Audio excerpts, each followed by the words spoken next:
साथियों, मध्य प्रदेश के उज्जैन से एक बेहद चौंकाने वाला मामला सामने आया है, जहां पर कुछ लड़कियों ने मिलकर एक युवक को अगवा कर लिया और उसके बाद कार में उसके साथ जो जो हुआ उसे जानकर आप भी हैरान रह जाएंगे। लेकिन यहाँ पे मध्य प्रदेश पुलिस ने बेहद सूझबूझ के साथ काम किया और बेहद फिल्मी अंदाज में इन सभी लड़कियों को दबोच लिया गया। लड़कियों को हिरासत में लेने के बाद जब ये बात सामने आई कि लड़कियों को क्यों अगवा किया गया और कार में उसके साथ क्या क्या हुआ, यह जानने के बाद सभी के होश उड़ गए। लेकिन आज इस खबर में आपको पता चल जाएगा कि आज के समय में सावधानी और सतर्कता कितनी ज़्यादा जरूरी है। तो साथियों, यह पूरा मामला शुरू होता है मध्य प्रदेश के उज्जैन से। मीडिया खबरों के अनुसार उज्जैन के रहने वाले राहुल राठौर प्रॉपर्टी डीलिंग का काम करते थे और अपने खाली समय में वह ज़्यादातर सोशल मीडिया पर एक्टिव रहते थे। अब हुआ यह कि एक दिन जब वो अपने खाली समय में इंस्टाग्राम अकाउंट को खंगाल रहे थे, तभी अचानक इंस्टाग्राम पर उनकी मुलाकात जबलपुर की रहने वाली आयुषी उर्फ कृतिका से हुई। दोनों ने एक दूसरे के अकाउंट को फॉलो किया और फिर दोनों में बातें चीती शुरू हो गई। बातों बातों में आयुषी ने राहुल से पूछा कि तुम क्या करते हो। तब राहुल ने बताया कि मैं प्रॉपर्टी डीलिंग का काम करता हूं और यह बात सुनते ही आयुषी बेहद खुश हो गई। उसने कहा कि मुझे भी प्रॉपर्टी लेनी है और मैं लंबे समय से एक अच्छी प्रॉपर्टी की तलाश कर रही हूँ। इस बात को सुनकर राहुल ने कहा कि ठीक है, जब कभी आप उज्जैन आएंगी तो मैं आपको एक अच्छा प्रॉपर्टी दिखा दूंगा। फिर धीरे धीरे इनकी अच्छी खासी दोस्ती हो गई और दोनों ने अपने अपने मोबाइल नंबर एक्सचेंज कर लिए। मीडिया रिपोर्ट के अनुसार कहा था कि यह घटना ठीक 3 हफ्ते पहले राहुल और आयुषी की दोस्ती की है इंस्टाग्राम पे हुई थी और उसके ठीक 2 हफ्ते बाद यानी 1 सितंबर 2025 को लड़की ने अचानक राहुल को कॉल किया और कहा कि मैं उज्जैन हुई हूँ और अभी रगोट रोड की पुलिया पर हूँ, तो क्या तुम मुझसे मिलने के लिए आ सकते हो। तो इतना सुनते ही राहुल ने कहा ठीक है, मैं थोड़ी देर में वहाँ पे पहुँचता हूँ।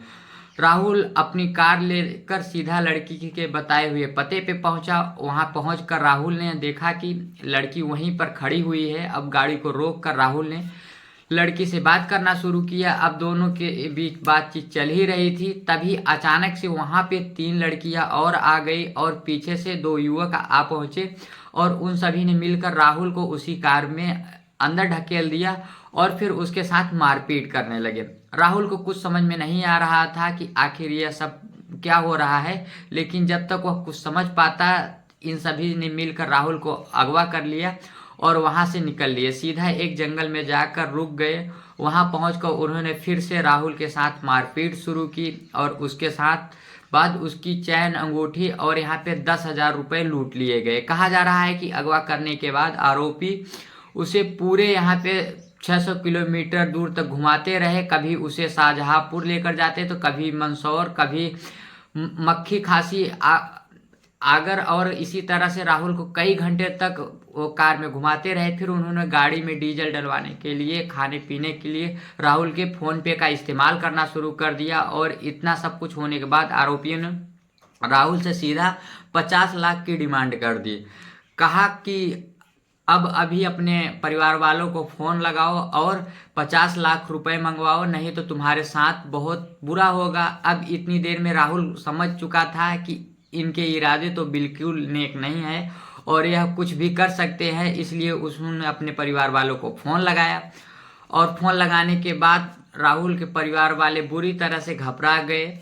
लेकिन फिर उन्होंने किसी तरह से अपने आप को संभाला और अपहरणकर्ताओं से बात करना शुरू किया। अपहरणकर्ताओं ने 50 लाख रुपए की डिमांड की, लेकिन परिवार वालों ने कहा कि हमारे पास इतने सारे पैसे तो नहीं हैं और तब जाकर यहाँ पे 15 लाख रुपए में फिरौती की रकम तय हुई। लेकिन यहाँ पर परिवार वालों ने बेहद समझदारी के साथ काम किया और इस काल के बाद वो सीधा चीमनगंज थाने पहुंचे और वहां पे अपनी रिपोर्ट दर्ज करवाई। अब जैसे ही पुलिस को इस घटना के बारे में पता चला तो पुलिस तत्काल जांच में जुट गई। उन्होंने बारीकी से राहुल को ट्रैक करना शुरू किया।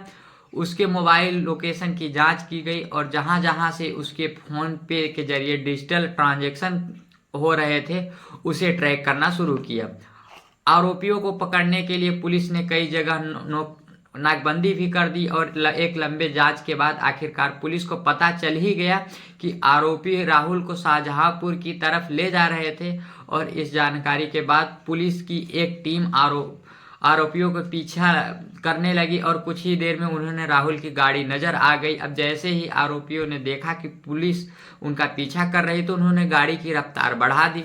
लेकिन यहाँ पे पुलिस वालों ने भी हार नहीं मानी और लगातार गाड़ी का पीछा करते रहे और थोड़ी दूर जाने के बाद आरोपियों के हाथ से गाड़ी का नियंत्रण छूट गया और गाड़ी खेत में जाकर पलट गई। अब जैसे ही गाड़ी खेत में पलटी तो राहुल को मौका मिल गया, वह किसी तरह से उनके चंगुल से भाग निकला। वहीं पीछे से पुलिस भी पीछा कर ही रही थी, गाड़ी पहुंच गई पुलिस की। उन्होंने कार को चारों तरफ से घेर लिया और मौके से 6 आरोपियों को हिरासत में ले लिया गया, जिनमें से 4 महिलाएं हैं और 2 पुरुष। हिरासत में लेने के बाद उन्होंने से पूछताछ जारी है और पुलिस यह जानने की कोशिश कर रही है कि क्या यह लोग किसी गिरोह से जुड़े हैं या फिर इनका कोई पुराना आपराधिक रिकॉर्ड है।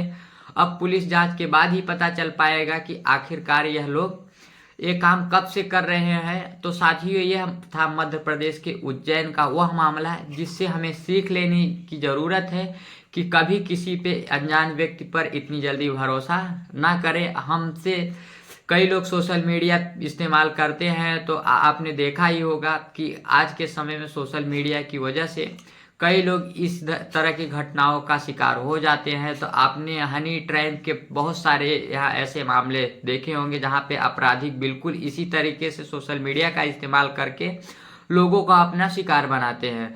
इसलिए बेहद सावधानी और सतर्कता के साथ सोशल मीडिया में लोगों को दोस्त बनाएं और कभी किसी अनजान व्यक्ति के बुलावे पे किसी अनजान व्यक्ति के जगह पे न जाए। उम्मीद है आपको जानकारी स्पष्ट होगी।